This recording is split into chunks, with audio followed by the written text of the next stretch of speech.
Assalamualaikum warahmatullahi wabarakatuh. Berjumpa kembali dengan Romlia Pratama. Teman-teman sahabatku semuanya, gimana kabar kalian? Mudah-mudahan kalian semuanya baik-baik saja beserta keluarganya di sana. Teman-teman sahabatku semuanya, buat kalian yang baru gabung ke channel ini, yang baru nonton video ini, silahkan di subscribe dulu, di like, di komen guys. Buat teman-teman yang udah ngedukung, yang udah support channel ini hingga sebesar ini, terima kasih. Mudah-mudahan kalian semuanya diberikan keberkahan umur, diberikan keberkahan rezeki, dimudahkan segala urusannya, baik urusan dunia maupun urusan akhirat. Amin ya rabbal alamin. Teman-teman sahabatku semuanya, aku tuh udah lama ya nggak nge-reaction video, dan udah lama, bukan udah lama ya, jarang lah upload video di YouTube ini karena kesibukan kerja. Jadi kerja itu adalah kewajiban juga tanggung jawab yang harus kita kerjakan gitu. Tanggung jawab, baik itu tanggung jawab di keluarga, tanggung jawab juga ke perusahaan atau apa ya, bos lah gitu. Ya harus tanggung jawab gitu.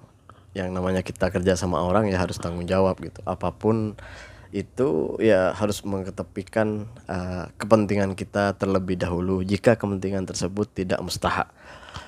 Jadi teman-teman, kali ini tuh saya tuh akan ngebahas nge-reaction sebuah video.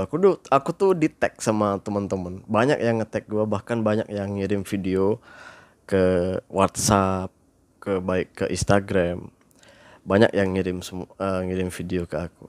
Dan sekarang aku tuh mau nge-reaction video, dan temenku tuh nanya di video ya, sambil ngirim video, sambil beliau tuh nanya ke aku.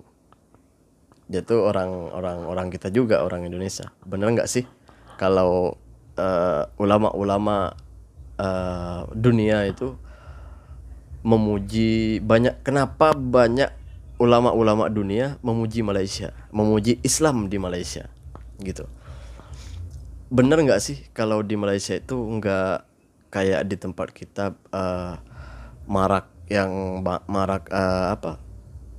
peredaran penyesatan agama dan aliran-aliran sesat? Di Malaysia itu ada nggak sih yang seperti itu? Gua tuh nggak seberapa tahu ada atau enggaknya, tapi yang pasti selama saya itu ada di sini, saya itu belum mendengar nggak sehebat di Malaysia, nggak sehebat di Indonesia lah gitu, nggak sebanyak di Indonesia gitu. Itu aja. Dulu pernah ada tapi nggak lama dan nggak sampai banyak pengikutnya. Itu yang saya dengar dan saya baca dan saya dengar dari berita, itu nggak banyak lah, sampai nggak banyak pengikutnya, nggak seperti di Indonesia kan. Banyak aliran-aliran sesat di Indonesia itu sampai banyak beribu-ribu bahkan di Indonesia itu yang ikut ajaran-ajaran yang sesat tersebut. Tapi di Malaysia itu rasanya jarang sekali lah aku tuh menemukan berita-berita yang atau cerita-cerita dari masyarakat Malaysia itu bahwa adanya aliran-aliran sesat yang menyimpang dari ahli sunnah wal jamaah. Rasanya itu nggak ada. Itu menurut saya itu adalah salah satu kelebihan dari Islam di Malaysia. Dan banyak lagi kelebihan-kelebihannya di Malaysia ini gitu. Selain gue juga gak tahu, karena gue tuh kurang paham tentang undang-undang Malaysia kalau masalah Islam ya. Karena yang saya paham tuh tentang ya sebagai TKI itu kayak apa, itu undang-undangnya sedikit banyaknya TKI pasti paham gitu. Maksudnya pekerja-pekerja Indonesia yang berada di Malaysia itu pasti paham. Sedikit banyaknya pasti paham undang-undang seperti itu. Tapi untuk undang-undang yang lain mungkin kurang kepahaman, kecuali kita mau belajar atau mau melihat undang-undang tersebut, membaca lah gitu istilahnya. Oke, kita sekarang langsung ke videonya gitu ya, biar kita tuh lebih paham agar tidak salah paham gitu. Ini cerita tadi itu hanya sepengetahuan saya yang selama berada di Malaysia gitu guys. Seolah-olah di atas dunia ni tak ada umat Islam yang lebih baik daripada orang Malaysia. tak ada satu negara Islam yang lebih aman, lebih baik, lebih makmur, lebih aman, lebih damai melebihi daripada negara Malaysia. Cuba kita tengok baru-baru ni Syekh Ali Jumaah datang. Mantan mufti besar Mesir. Beliau datang di sini. Banyak majlis-majlis yang dilakukan di sini, banyak orang datang pun. Lepas balik beliau diinterview. Beliau ditemu ramah dalam satu TV station di Mesir. Lalu wartawan tadi tanya kepada Syekh Ali Jumaah, "Wahai Syekh, baru ni kamu pergi ke Malaysia, macam mana pengalaman di situ?" Walaupun bukan pertama kali Syekh Ali Jumaah datang ke Malaysia, setelah beberapa tahun baru beliau datang, beliau sebutkan dengan satu jawapan, saya dengar jawapan beliau, macam mana jawapan itu keluar daripada hati beliau, menyebutkan segala bentuk pujian, seolah-olah di atas dunia ni tak ada umat Islam yang lebih baik daripada orang Malaysia. Seolah-olah tak ada satu negara Islam yang lebih aman, lebih baik, lebih makmur, lebih aman, lebih damai melebihi daripada negara Malaysia. Seolah-olah jawapan beliau tu macam tu kepada wartawan tadi. Katanya, Masya Allah, muhibbin, katanya, orang-orang Malaysia ni saling berkasih sayang. Mereka meraihkan, mereka buat majlis itu, mereka buat majlis seperti ini. Tak ada satu kacau pun. Berpuluh ribu orang datang dalam majlis, tak ada bergaduh pun, tak ada gini, hidup dalam keadaan berdamai, hidup majlis-majlis mahabbah Nabi, majlis selawat hidup. Masya Allah, tabarakallah. Jadi demikian bagaimana orang-orang luar yang memandang kepada kita dengan nikmat yang Allah Ta'ala berikan kepada kita, dan nikmat ini tidak akan datang kecuali dengan apa yang telah dimulakan oleh orang-orang yang terdahulu daripada kita, datuk nenek moyang kita yang dahulu, ulama-ulama salaf kita yang dahulu, ulama-ulama yang menghidupkan syiar agama Allah Ta'ala di negara kita, yang menyebarkan mahabbah, menyebarkan kasih sayang, menyebarkan bagaimana ajarkan kepada kita majlis seperti ini, supaya dengan majlis-majlis seperti ini yang diharapkan supaya semua orang dapat memahami agama Islam dengan konteks yang lebih sempurna, lebih baik. Dan ini yang perlu untuk kita teruskan, yang perlu kita kekalkan, kerana negara kita ini hanya akan berada dalam keadaan damai, aman, tenteram, barakah, rahmat yang Allah Ta'ala turunkan selama ini, dikekalkan dia punya cara ini dengan kita kekalkan bagaimana berkembangnya agama Islam di negara kita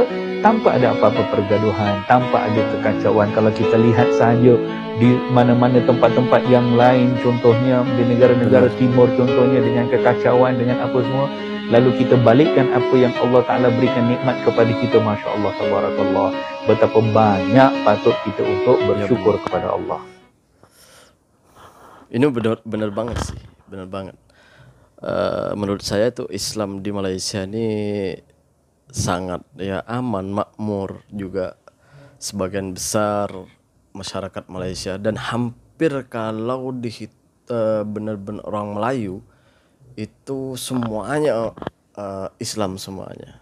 Dan bukan itu juga kenapa menurut saya ya, salah satu kunci kenapa Malaysia itu bisa menjadi Islam di Malaysia itu sangat baik, dan bahkan sampai dipuji-puji oleh ulama-ulama dunia.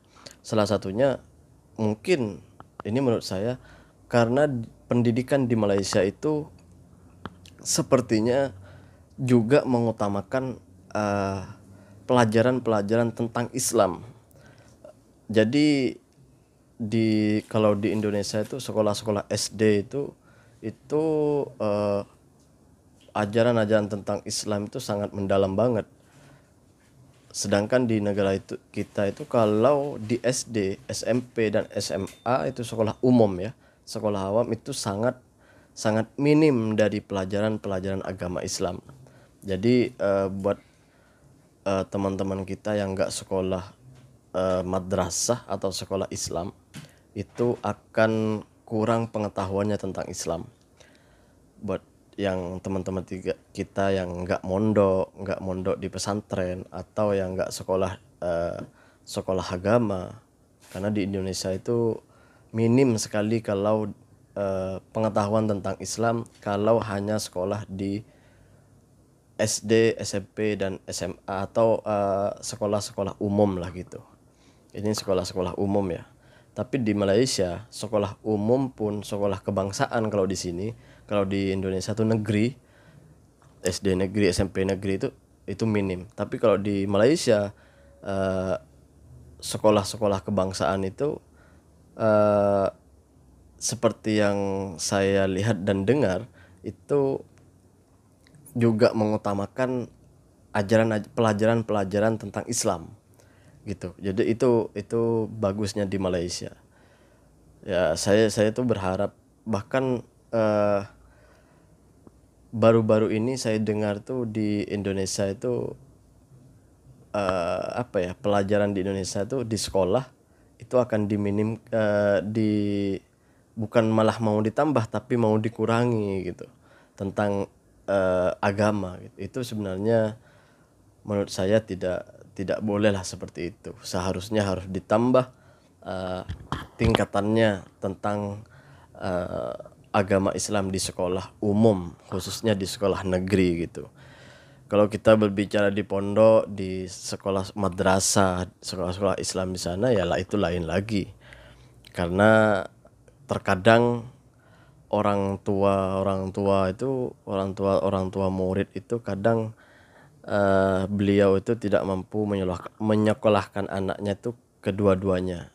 Biasanya tuh pagi sekolah umum dan petang itu biasanya di sekolah agama. Itu kadang tidak dilakukan seperti itu karena ketidakmampuannya dari segi ekonomi. Biasanya tuh hanya sekolah umum aja. Karena yang difikirkan mereka itu agar anaknya tuh bisa sekolah, bisa bekerja, itu biasanya seperti itu. Tapi kalau di Malaysia itu yang sekolah umum pun dia pasti pinter ngaji, pinter pengetahuannya tentang agama itu sudah banyak gitu. Ya udah punya lah gitu.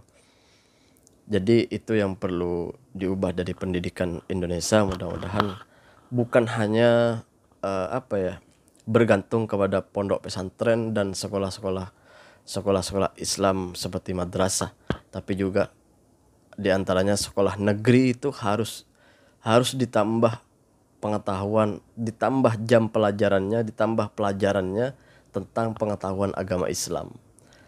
Agar kenapa? Untuk orang-orang masyarakat yang tidak mampu menyekolahkan anaknya itu dua sekolah sekaligus, tapi juga di SD itu misalnya hanya mampu menyekolahkan SD atau SMP, bagi orang tua yang seperti itu, anaknya akan juga tahu banyak tentang Islam. Itulah yang sebenarnya harus diubah di Indonesia itu. Mudah-mudahan ke depan semuanya itu bisa berubah, bisa Islam lebih baik di Malaysia maupun di Indonesia. Terima kasih buat semuanya, terima kasih buat yang udah nonton. Mudah-mudahan kalian semuanya diberikan keberkahan umur, diberikan kebaikan semuanya. Terima kasih. Assalamualaikum warahmatullahi wabarakatuh. Jangan lupa sholawat guys.